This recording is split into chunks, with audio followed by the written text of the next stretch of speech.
Assalamualaikum warahmatullahi wabarakatuh. Sabahul khair ananda sekalian, mudah-mudahan dalam keadaan sehat walafiat.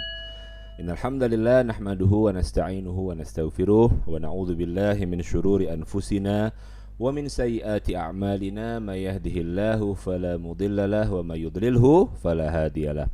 Asyhadu an la ilaha illallah wa asyhadu anna Muhammadan abduhu wa rasuluhu la nabiyya ba'dah.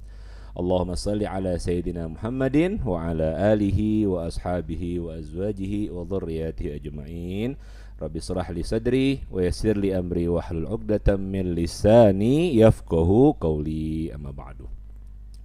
Ananda sekalian yang tergabung dalam kegiatan program Pecimas SMP Laboratorium Percontohan UPI, Pecimas Pemuda Cinta Masjid.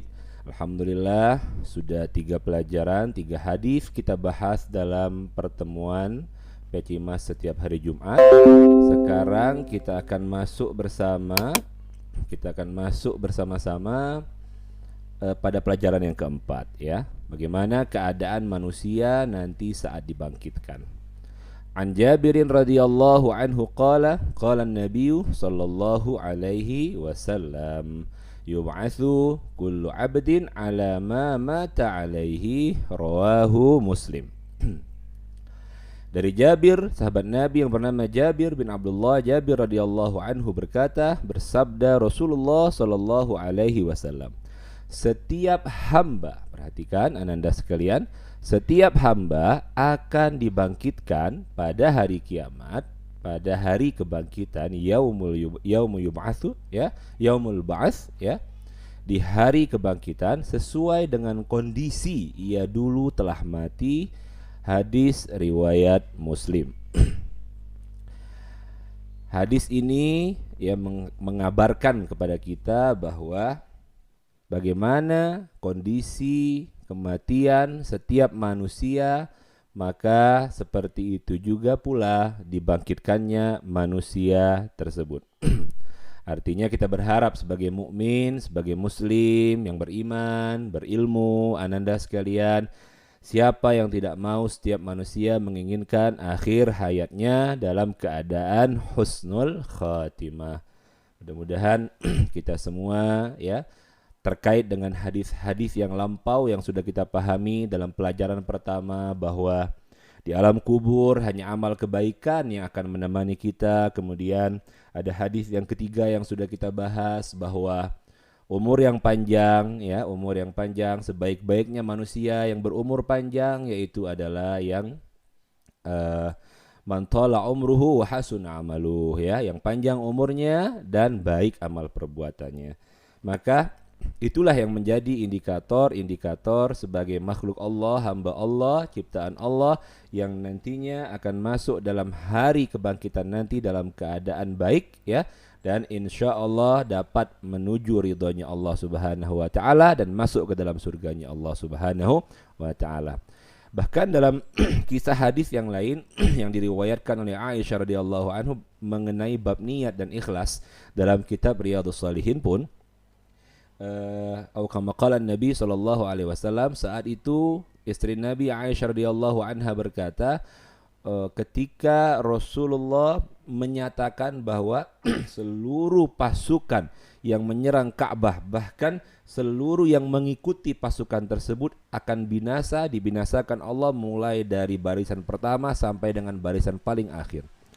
Maka ketika Nabi menceritakan itu, istrinya Sayyidah Aisyah radhiyallahu anha bertanya kepada Nabi, ya Rasulullah, Allahumma shalli wa sallim wa barik alaihi, bagaimana dari awal pasukan barisan pertama sampai akhir semua binasa? Bagaimana kalau di dalam barisan pasukan yang mau menyerang Ka'bah itu ada sekelompok manusia yang hanya ikut saja, tidak ingin menyerang Ka'bah, tapi dia ikut dalam rombongan pasukan tersebut, mungkin dalam perjalanan dagang, atau mungkin dia ikut tapi hatinya niatnya tidak untuk menyerang Ka'bah. Maka kata Nabi, iya, tetap mereka juga akan binasa, tetap mereka juga akan ikut mati, ya, dari rombongan tersebut, ya, karena azabnya Allah subhanahu wa ta'ala. Tapi nanti tapi nanti mereka akan dibangkitkan sesuai dengan niatnya masing-masing.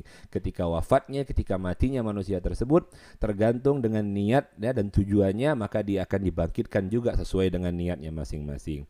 Nah, Ananda sekalian, kita semua di sini ya adalah siswa-siswi taat kepada orang tua. Dalam taat kepada orang tua itu kita dinaungi juga taat kepada Allah dan taat kepada Rasul Nabi Muhammad SAW dalam menjalankan syariatnya dalam hal thalabul ilmi ya. Jika kita mau berangkat belajar, makanya jangan lupa mau online mau tidak online, kalau mau belajar itu jangan lupa membaca doa terlebih dahulu.